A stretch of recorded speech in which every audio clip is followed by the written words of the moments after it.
Happy New Year. I hope you all had a good Christmas. I hope you got what you wanted. And let's hope this new year is going to be a great one.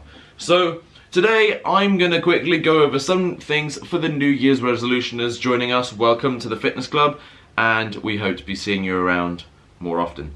And everyone turns around to me and says, you know, oh, New Year's resolutioners, they don't do anything, they just come in for like 2 weeks and then they leave. Look, even if it's for 2 weeks, if someone's getting their ass in the gym for 2 weeks straight, respect to that, okay? I've been doing it for like 2 years and it's hard enough. Imagine like for the first 2 weeks they're the hardest. So, let's quickly get into some tips. This is not going to be a sciencey video, I'm not going to lie to you guys. This is going to be a really vague, it's not going to be really vague, but it's going to be for the odd person who doesn't know what the f I'm going to be talking about if I'm going to be going over a sciencey video. So let's make a start. In this video I'm going to be talking to you guys about how not only you can just improve the impact that you have when you're in the gym, but how to actually stay there for longer than most New Year's resolutioners. Because we all know New Year's resolutioners, they go in, they spend about 2 weeks, maybe a month, and then they fall off the bandwagon. First one, and I literally just came up with this, is get a contracted membership. So like, let's say if you're gonna go into a gym, buy a yearly contract. So either that or just pay out the full year, because that will give you an incentive of like, you know, crap, I'm giving away £35 a month for a gym, or £15 or whatever, and I'm not using it. There's no point to that. I might as well go in and use it. That's one thing. That's a bonus thing for now. So, first is find out why you're going to the gym. Like, is it because you want to be a better husband, spouse, or whatever?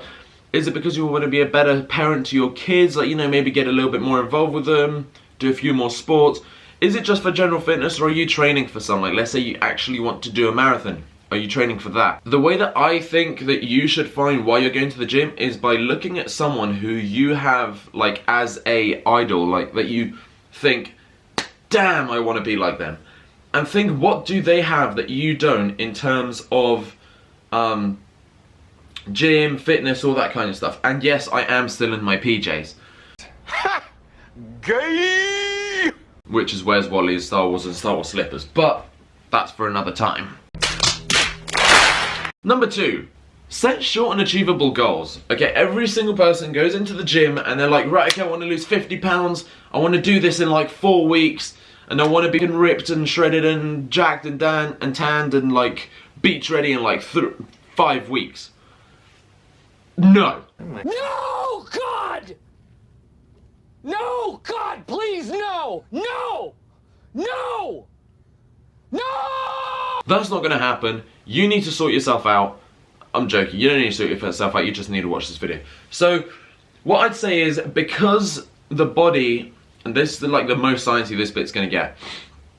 So the body's got a chemical called dopamine. Now most of you would have heard of it. If you don't, dopamine's a feel-good chemical released by things that we actually enjoy doing. So for example, main release of dopamine is sexual intercourse, for people who might be drinking, smoking, gambling, using their phones, getting a like on Instagram, and you think I'm joking, I'm actually not. Getting a like on Instagram, if people see it, they're like, huh, someone liked my photo. The same dopamine response is triggered when you tick something off of a list. So like, let's say you've got a to-do list. When you tick something off, you get a hit of dopamine. Okay, so apologies, I've had to change the scenery. This is the light of my Christmas tree. I've had to change the scenery because my memory card kept having an error due to the stand that it's on. So, I'm gonna get myself comfy real quick. So the same thing applies with fitness goals. So, for example, if you have, like, let's say, lose 1 or 2 pounds a week, and you tick it off once every week, that's a new hit of dopamine your body's getting every week, which means it's going to keep being interested in it, you know? We're going to move on to sleep. Okay, now sleep may just be, the most important part of everything in terms of muscle gain and weight loss. Other than nutrition, that's probably the biggest part. So we've got, as I said, muscle gain and weight loss. Sorry, but I'm comfy. Sleep actually impacts both of them. Now, this for another video that I'm going to do in the future, hopefully next week if my camera doesn't stop giving out. But Sleep increases and decreases leptin levels as well as insulin levels, which means that it increases and decreases your susceptibility to storing fat. Let alone that, it also has a big impact on obviously growing, muscle protein synthesis, etc. So the more that I recommend you get, well, I've read in studies that the recommended amount of sleep is between 7.5 and 8 hours. Anything over that it's unnecessary, okay? That is the necessary amount of time. Anything over that, you know, you don't need it, but you just kind of want it because it's sleep. I'd recommend doing some research into sleep not before you sleep, but yeah, before you actually start implementing it properly into your regime. Now, last is nutrition, cardio, and exercise. So I would definitely advise doing some form of weight training, whether that be resistance machines, whether that be free weights, whether that be whatever. Do resistance training, grow your muscles. Muscles burn fat. Fat doesn't do anything, it does jack. If you have muscles, then the muscle's going to burn off the fat while you're sleeping. It's going to increase your total daily energy expenditure from your body alone without doing any exercise. Now, what I want to say is also this. Nutrition. Download MyFitnessPal. It is an app. It is incredible and I use it all the time. It looks like, let me find it. It looks like this. Okay, that's what that looks like. And then I've also got my Under Armour record on the bottom there, if it will focus.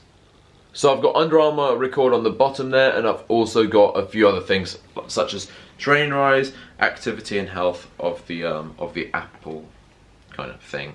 Best way to lose fat is do HIIT cardio. If you do not know what HIIT cardio is, look it up. Attend a few HIIT classes, as well as, if you can, do fasted cardio. Because your glycogen stores are already depleted, it doesn't have another option but to burn fat off as a energy source. This will be tremendously good in order for you guys to lose your fat. So, quick run over again and have a look at what we said. So, first off, we went over that little bonus point. Have a look. Second, we said find out why you're going to the gym. Find your purpose of going to the gym. Third, set short, achievable goals. Sleep enough. And watch your nutrition, cardio, as well as your resistance exercise. Now, last point before I leave, which I just remembered for nutrition, is go to this site, iifym.com, I believe it is, and do their TDEE calculator. That should give you a rough estimate about how many calories you burn a day without any exercise. Do that. Input those calories into MyFitnessPal and try to hit those calories every single day. Depending on if you want to gain weight or if you want to lose weight, it will give you those options at the end. Do that, try it, and if you have any questions, please feel free to email me at this email address here. Thank you guys for watching. I hope you've enjoyed. Have a good new year. For all those New Year's resolutioners, welcome to the gym kind of lifestyle. I hope you enjoy it, and I'll catch you guys later. See you soon.